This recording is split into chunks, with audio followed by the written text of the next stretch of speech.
A male Strictly star has been arrested on suspicion of serious assault. Not just that, he's also being questioned over allegations of non-consensual intimate image abuse. Police confirmed the arrest, saying the case involves both the Met and Hertfordshire Constabulary. The alleged victim is being supported by specialist officers. Now, the BBC insists there is nothing to suggest this is related to the current Strictly production. But let's be real, the optics are catastrophic. Strictly has survived affairs, feuds, and scandals before.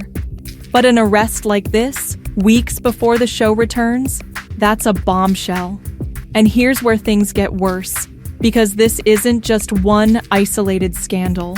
This is the latest in a string of controversies that have left fans asking, how much longer can the BBC protect its golden goose? Strictly's squeaky clean reputation was already in tatters last year, when shocking allegations surfaced about alcohol use behind the scenes. According to insiders, 2 stars of the show were well known for taking drugs. One of them was even suspected of drinking while at work, with crew reportedly smelling alcohol on their breath during rehearsals. Think about that for a moment. This isn't just about breaking the law. Strictly is a physically demanding, dangerous show with lifts, fast spins, moving sets. The idea of someone being intoxicated while performing is terrifying. One crew member claimed that after the Saturday live shows, Elstree Studios became a party zone, boozing and drug use until 3, even 4 in the morning. They even alleged so common that when a suspicious bag of white powder was found, a producer casually told them to leave it on my desk. And then there's Blackpool. The annual Strictly special filmed at the Tower Ballroom was apparently the wildest night of the year. After-show parties where stars were allegedly wired and bleary-eyed until sunrise. For the BBC, these claims were a nightmare. They even hired a law firm to investigate. Support was offered to the stars accused. But can a family show ever recover from allegations like this? If you thought the drugs and booze claims were bad, the bullying scandals made things even darker. Take Amanda Abbington. She competed in 2023 and later claimed her pro-partner Giovanni Pernice had been unnecessary, cruel, and mean. While most of her allegations were dismissed, some complaints of verbal bullying and harassment were upheld. It wasn't an isolated case. Zara McDermott revealed she was left incredibly distressed after her partner Graziano Di Prima allegedly kicked her in the training room. He admitted it happened and was axed from the show. These are not just minor arguments. These are allegations of physical aggression and psychological cruelty inside a show that millions of families sit down to watch every weekend. For years, Strictly sold itself on being a wholesome escape. But more and more, it looks like the pressure cooker of rehearsals is breeding toxic behavior. Of course, no conversation about Strictly scandals is complete without the curse. The so-called Strictly curse refers to the long list of relationships that have crumbled under the heat of the ballroom lights. And it's not a myth, it's a pattern.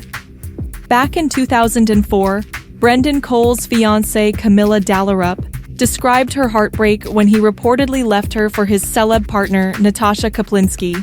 In 2018, comedian John Walsh was caught kissing his pro-partner Katya Jones, while she was still married and he was still in a relationship.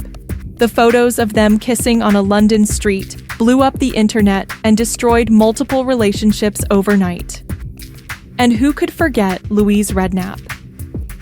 She reinvented herself on Strictly in 2016, only to end her 19-year marriage to Jamie Redknapp months later. From Rachel Riley leaving her husband after meeting Pasha Kovalev, to Ben Cohen splitting from his wife and starting a new family with Christina Rianoff, the curse has become bigger than the dancing.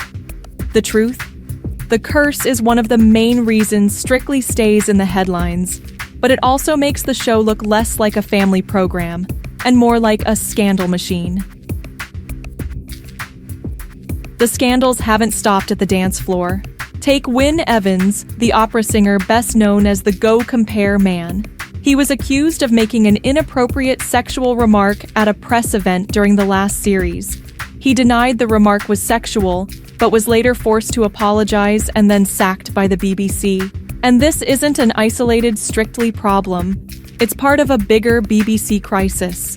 Greg Wallace and John Torode were both axed from MasterChef over separate scandals, while BBC breakfast star Naga Munchetty is reportedly under review for alleged bullying.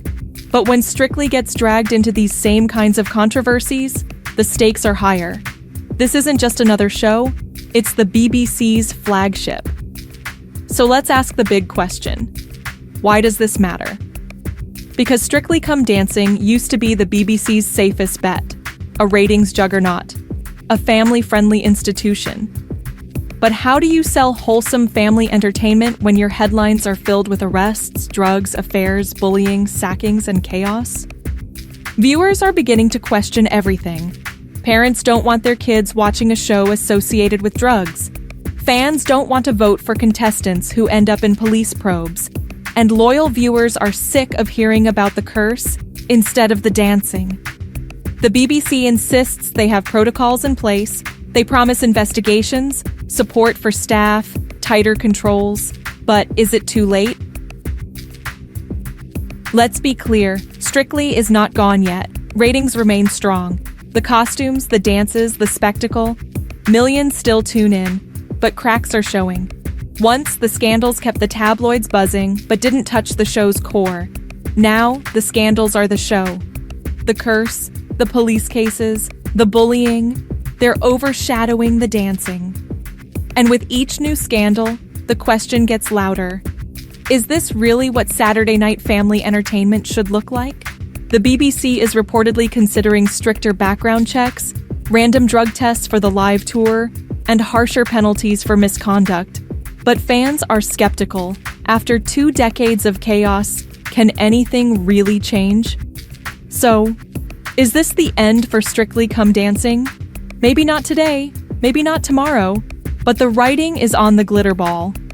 What started as a celebration of dance has become a soap opera of scandals.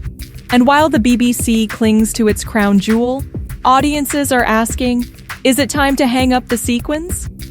Because when the biggest stories from Strictly are about police arrests, drug scandals, and marriages in ruins, you have to wonder, is the sparkle gone for good? If you've made it this far, hit subscribe right now. We'll keep digging into the scandals shaking the celebrity world. And trust me, the stories coming up are even wilder than this one.